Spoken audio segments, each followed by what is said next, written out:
Assalamualaikum warahmatullahi wabarakatuh. Apa kabar semua teman-teman? Jumpa lagi bersama kami di channel Kang Teknik ya.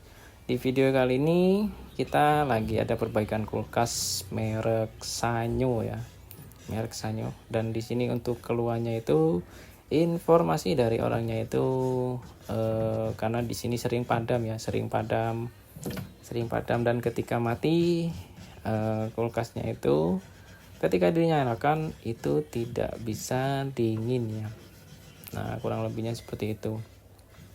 Nah, di video kali ini saya akan mencoba jelaskan juga bagaimana cara mengeceknya dan juga cara memperbaikinya ya.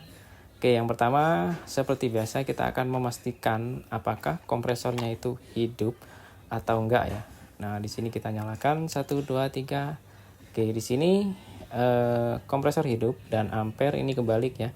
Dan ampere menunjukkan di angka 0,62 yang berarti di mana kompresor ini sudah hidup ya. Dan kalau lihat kita pegang pakai tangan, kompresor itu ada getaran ya. Nah, kompresor ada getaran, lalu kita cek di bagian kondensor. Kulkas yang normal di bagian kondensor ini harusnya panas. Kalau tidak panas, ada kemungkinan kebocoran di bagian freonnya ya, freonnya bocor. Atau teman-teman bisa cek juga di bagian filter sini. Kalau misalkan kondensernya panas, mungkin pengaruh dari mesin, coba cek di filter. Kalau di filter itu tidak ada panas, ada kemungkinan freonnya itu bocor ya. Nah, kebetulan di sini dua-duanya tidak panas, entah itu filter ataupun di jalur kondensor itu tidak panas. Ada kemungkinan freonnya habis. Nah, buat yang teman-teman yang nggak tahu ya pastinya apakah kompresornya itu bergetar hidup atau macet ya, itu teman-teman bisa cek di bagian rilingnya sini. Nanti kalau misalkan kompresor itu macet, ketika dicolokin dia kompresornya itu tetap getar. Nanti selang beberapa detik overload itu bakalan protek ya, bunyi cedik gitu ya. Nah, itu pertanda bahwa kompresor itu macet ya dan tidak hidup. Jadi teman-teman bisa cek di bagian relaynya. Selanjutnya, untuk memastikan apakah kompresornya hidup atau enggak, teman-teman bisa cek di bagian evaporator sini.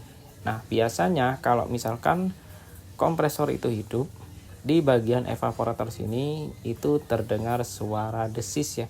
Ada suara desis. Nah, seperti contoh di video ini, di sini ada suara desis ya, tapi kecil. Nah, ada kemungkinan ini freonnya sudah habis ya. Dan kita cek di bagian evap juga nggak ada dingin sama sekali. Bodi kulkas juga tidak hangat ataupun tidak panas. Itu udah pertanda bahwa kulkasnya itu freonnya habis ya. Nah, biasanya yang sering terjadi kebocoran itu di area kondensor ya, terutama di bagian bawah sini. Nah, di sini teman-teman bisa lihat di bagian depan pintu sini itu udah banyak keroposnya ya, banyak yang korosif ya. Dan di sini itu ada jalur pipa kondensor ya. Kebanyakan yang paling sering itu bocornya di bagian depan sini. Nah, oke. Nah, kebetulan di sini udah ada keropos-keroposnya ya. Ini udah ada kemungkinan kebocornya itu di bagian kondensor. Nah, selanjutnya kita akan mengganti kondensornya ya. Di sini saya menggunakan kondensor ukuran 10. Nah, yang dimaksud 10 itu jadi jalurnya ini ya. Nah, 1 2 3 4 5 6 7 8 9 10. Nah, sebelum penggantian kondensor, teman-teman alangkah baiknya itu cek di evaporator. Pastikan di evaporator itu tidak ada yang bocor, tidak ada bekas tertusuk benda tajam. Habis itu baru teman-teman ganti kondensornya. Nah, selanjutnya apalagi di video kali ini saya akan contohkan ya. Saya akan jelaskan langkah yang saya lakukan. Nah, di sini pipa hisap kita potong. Nah, ini tujuannya untuk apa? Tujuannya untuk memastikan apakah kompresi pada kompresor itu masih bagus atau enggak. Nah, di sini setelah saya potong ternyata benar ya, freonnya hanya sisa sedikit saja. Harusnya kalau banyak itu nyembur banyak ya freonnya. Namun di sini untuk freonnya itu dikit banget yang keluar ya. Barusan harusnya banyak. Nah, oke, selanjutnya kenapa saya potong? Ini bertujuan untuk mengecek ya, apakah kompresi pada kompresor itu bagus atau enggak. Caranya ketika sudah dipotong langsung kita hidupkan. Nah, setelah dihidupkan, lalu pipa ini kita tahan. Nah, ini biarkan kompresor berjalan dulu, tunggu bentar. Aku njaluk banyu sabun. Nah, setelah dirasa udah cukup, teman-teman coba tahan pipanya ini. Pipanya ditahan, tunggu beberapa detik lalu coba dilepas. Nah, ini saya tahan. Nah, ketika saya lepas, tekanannya itu tinggi ya. Jadi kalau misalkan tekanan udah tinggi seperti itu, saya rasa untuk kompresi pada kompresor itu masih bagus ya. Jadi ini udah saya rasa udah bagus. Selanjutnya kita langsung ganti saja untuk kondensornya. Oke, di sini kondensor kita panaskan ya. Habis itu kita tinggal cabut aja.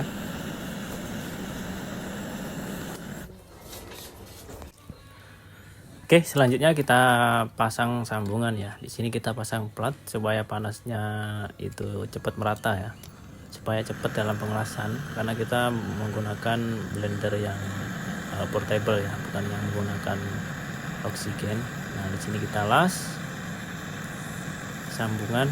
Ini sambungannya tembaga, jadi kita nggak perlu menggunakan fluk ya. Oke. Nah, kalau yang ini kan dari kondensor ya, kondensor yang kita beli yaitu kan besi. Jadi kita tambahkan fluk supaya perak itu bisa menyatu antara besi dan tembaganya. Oke. Ini udah merata. Pastikan tidak ada kebocoran dalam pengelasan, karena kalau ada kebocoran freon itu bakalan habis kembali. Dan selanjutnya ini adalah untuk jalur pengisian freon ya. Sini untuk jalur pengisian freon saya menggunakan kapiler supaya nanti pada saat pengelasan sudah selesai atau pengisian freon sudah selesai, itu gampang untuk ngelasnya. Jadi nggak perlu pakai tang buaya. Oke, di sini untuk jalur pengisian freon itu sudah selesai. Selanjutnya tinggal kita filternya ya, filter. Dan di sini untuk di bagian filter ini udah kita las ya. Nah, saya sarankan untuk filter itu teman-teman bisa ganti dengan yang baru, karena filter semakin baru itu semakin bagus. Dan semuanya sudah kita las. Selanjutnya di sini masuk proses vakum, dan habis proses vakum selanjutnya kita masuk ke proses pengisian freon ya. Kalau udah vakum itu 30 di bawah 0 ya. Nah, ini udah berada di 30 di bawah 0. Selanjutnya kita langsung isi saja. Nah, di sini untuk pengisiannya itu saya mentokin ya. Biasanya di mentoknya itu di 80 ya. Atau enggak sampai 70, yang penting bisa mentok aja baru kita nyalakan ya. Nah, di sini tinggal kita menunggu. Dan setelah menunggu, di sini untuk tekanan udah berada di 80 dan tidak bisa naik lagi. Selanjutnya kita akan tutup manifoldnya, kita tutup. Tekanan di 80 psi. Selanjutnya kita hidupkan, dan ampere juga kita cek, nggak lupa kita cek ya. Nah, di sini untuk ampere berada di 0,6 dan tekanan udah mulai turun. Nah, kita tunggu turunnya. Di sini udah mencapai di 30 dan masih turun lagi. Oke, di berapa ini? Di 25. masih turun lagi dan sekarang berada di 20 psi. Dan sekarang kita cek di bagian kondensor, di sini sudah mulai terasa hangat ya. Di bagian bawah udah panas, di bagian atas terasa hangat. Dan di sini tekanan sudah mencapai di angka 18 psi ya.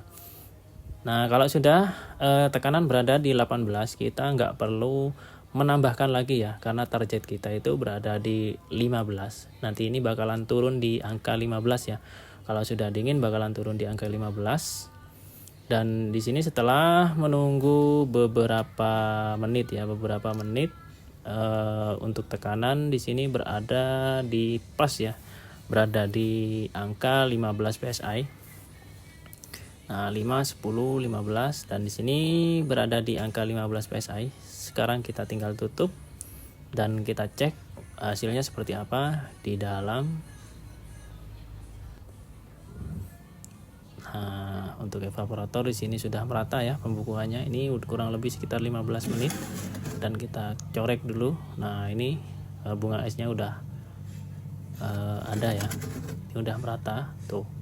Udah merata.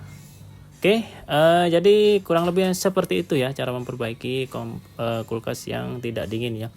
Jangan lupa dukung channel kami dengan cara tekan tombol like-nya dan juga subscribe-nya. Assalamualaikum warahmatullahi wabarakatuh.